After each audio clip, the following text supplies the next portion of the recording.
ಹುಬ್ಬಳ್ಳಿಯಿಂದ ನನ್ನ ಕೊಲೀಗ ಪ್ರಶಾಂತ್ ನಾಥು ನೇರ ಸಂಪರ್ಕದಲ್ಲಿದ್ದಾರೆ. ಪ್ರಶಾಂತ, ಡಿ ಕೆ ಶಿವಕುಮಾರ್ ಒಬ್ಬೊಬ್ಬರನ್ನೇ ಶಾಸಕರನ್ನು, ಇಬ್ಬರು ಮೂರು ಜನ ಶಾಸಕರನ್ನು ಕರೆದು ಕಷ್ಟ ಸುಖ ಮಾತಾಡಿಸ್ತಿದ್ದಾರಂತೆ. ನೀರಾವರಿ ಇಲಾಖೆಯಿಂದ ನಿಮ್ಮ ಕ್ಷೇತ್ರಕ್ಕೆ ಏನಾದ್ರು ಆಗಬೇಕಾ ಅಂತ ಕೇಳ್ತಿದ್ದಾರಂತೆ. ಕೆಲವು ಶಾಸಕರಿಗೆ ಒಂದು 50 ಕೋಟಿ ಅನುದಾನ ಕೊಡ್ತಿದ್ದಾರಂತೆ.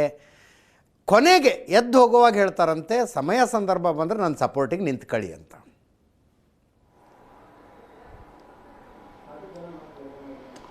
ಅದಕ್ಕೆ ನೋಡಿ, ರಾಜಕಾರಣಿಗಳಿಗಿಂತ ಅದರಲ್ಲೂ ಜನಪ್ರತಿನಿಧಿಗಳಿಗಿಂತ ಒಳ್ಳೆ ವೆದರ್ ಫೋರ್ಕಾಸ್ಟರ್ಸ್ ಇರಲ್ಲ, ಒಳ್ಳೆ ಹವಾಮಾನ ತಜ್ಞರು. ಹೌದು.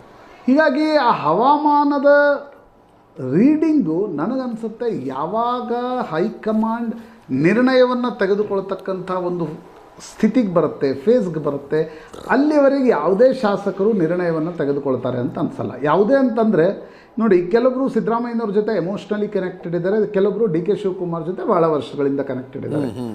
ಇನ್ನು ಕೆಲವರು ಇಲ್ಲ ಜಾತೀಯ ಕಾರಣಗಳಿಂದ ಕ್ಷೇತ್ರದಲ್ಲಿ ಸಿದ್ದರಾಮಯ್ಯನವರ ಕುರುಬರ ಓಟ್ಗಳಿಲ್ಲದೆ ನಾವು ಬರ್ಲಿಕ್ಕೆ ಆಗೋಲ್ಲ ಅನ್ನುವ ಕಾರಣಕ್ಕೋಸ್ಕರ ಸಿದ್ದರಾಮಯ್ಯನವ್ರ ಜೊತೆಗಿದ್ದಾರೆ.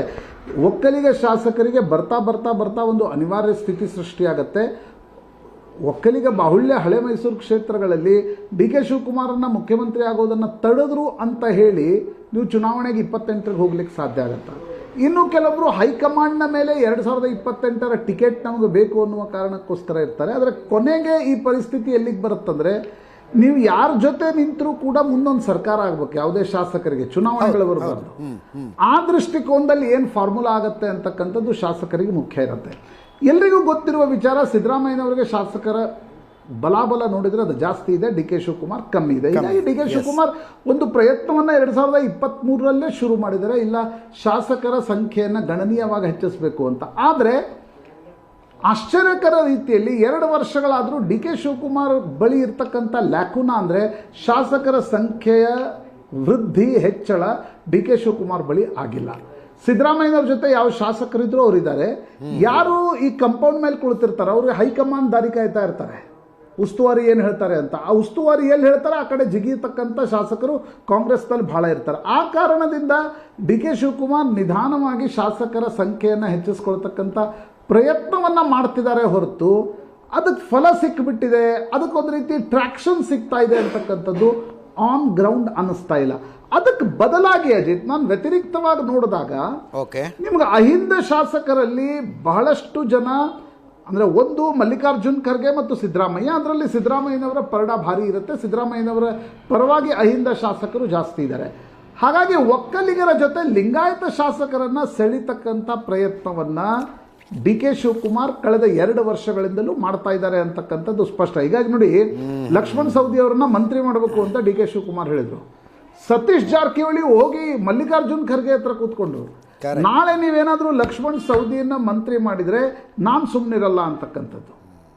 ಹೀಗೆ ಅನೇಕ ಲಿಂಗಾಯತ ಶಾಸಕರು, ಅಂದರೆ ನೀವು ನೋಡಿ ಡಿ ಕೆ ಶಿವಕುಮಾರರ ಲೀನಿಯರ್ ನಿರ್ಣಯಗಳನ್ನು ನೋಡಿ, ಅವ್ರಿಗನ್ನಿಸ್ತಾ ಇದೆ ಬೈ ಡಿಫಾಲ್ಟ್ ಲಿಂಗಾಯತ ಮತ್ತು ಒಕ್ಕಲಿಗ ಶಾಸಕರು ಕಾಂಗ್ರೆಸ್ನಲ್ಲಿ ಒಂದು ವೇಳೆ ಏನಾದರೂ ಆ ಸ್ಥಿತಿ ಬಂದರೆ ಅವ್ರು ನನ್ನ ಪರವಾಗಿ ನಿಂತ್ಕೋತಾರೆ ಅಂತ. ಯಾಕಂದರೆ ಡಿ ಕೆ ಶಿವಕುಮಾರ್ ನೋಡಿ 2018ರಲ್ಲಿ ಸೋತ ನಂತರ ಅವರೇ ಮೊದಲ ಬಾರಿಗೆ ಹೋಗಿ ಹೇಳಿದ್ದು, ಲಿಂಗಾಯತ ಪ್ರತ್ಯೇಕ ಧರ್ಮದ ಹೋರಾಟಕ್ಕೆ ಕಾಂಗ್ರೆಸ್ ಬೆಂಬಲ ಮಾಡಿದ್ದು ತಪ್ಪು ಅಂತ. ಮೊದಲು ಯಾರು ಹೇಳಿಕೆ ಕೊಟ್ಟರು?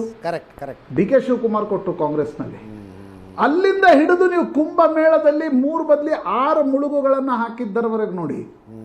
ಹಿ ವಾಂಟ್ಸ್ ಅಂದರೆ ಅವರ ಉದ್ದೇಶ ಇರ್ತಕ್ಕಂಥದ್ದು ಸಿದ್ದರಾಮಯ್ಯನವ್ರಿಗೆ ಡೈಮೆಟ್ರಿಕಲಿ ಅಪೋಸಿಟ್ ಇರ್ತಕ್ಕಂಥ ವೋಟ್ ಬ್ಯಾಂಕನ್ನು ಪ್ರತಿನಿಧಿ. He is targeting the vote bank, not ಈಗ MLAs ಇನ್ನೂ ಬರ್ತಾ ಇಲ್ಲ ಜೊತೆಗೆ. ಆದರೆ ಆ ವೋಟ್ ಬ್ಯಾಂಕನ್ನು ಟಾರ್ಗೆಟ್ ಮಾಡಿದಾಗ ನಿಧಾನವಾಗಿ ಆ ನರೇಷನ್, ಆ ಒಂದು ಪರ್ಸೆಪ್ಷನ್ ಕ್ರಿಯೇಟ್ ಆಗುತ್ತೆ.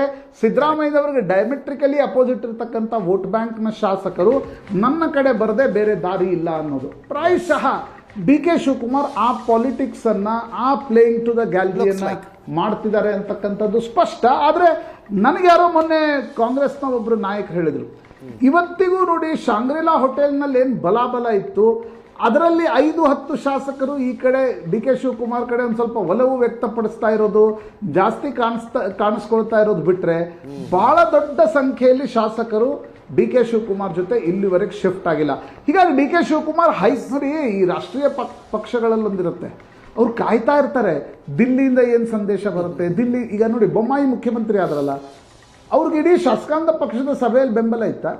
ಇಲ್ಲ, ಬಲಾಬಲ ಪರೀಕ್ಷೆನೇ ಆಗಿರಲಿಲ್ಲ. ಯಡಿಯೂರಪ್ಪನವ್ರು ಇಳಿದ್ರು, ಧರ್ಮೇಂದ್ರ ಪ್ರಧಾನ್ ಬಂದರು, ಪಾರ್ಲಿಮೆಂಟ್ರಿ ಬೋರ್ಡ್ನಲ್ಲಿ ಒಂದು ಹೆಸರು ಚರ್ಚೆ ಆಗಿತ್ತು. ಆ ಹೆಸರು 11 ಗಂಟೆಗೆ ಸಭೆ ಮುಗಿತ್ತು, ಬರ್ತಾರೆ 2:30 ಶಿವಕುಮಾರ್ ಅವರು ಇರೋದು ಅದೇ ಕಾನ್ಫಿಡೆನ್ಸ್ ನಲ್ಲಿ. ಎಲ್ಲ ಹೈಕಮಾಂಡ್ ಅದೇ confidence D K Shivakumar. Thank you so much. ಹೀಗಾಗಿ ಅವರು ಶಾಸಕರ ಬಲಾಬಲ ಹೆಚ್ಚಿಸ್ಕೊಳ್ತಾರೆ. ನೇರ ದಿಟ್ಟ ನಿರಂತರ ಸುದ್ದಿಗಾಗಿ ನೋಡ್ತಾ ಇರಿ ಏಷ್ಯಾನೆಟ್ ಸುವರ್ಣ.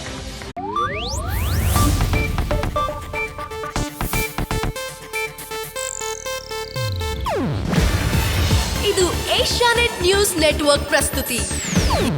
ನೀವು ನೋಡ್ತಿದ್ದೀರಾ ಏಷ್ಯಾನೆಟ್ ಸುವರ್ಣ ನ್ಯೂಸ್.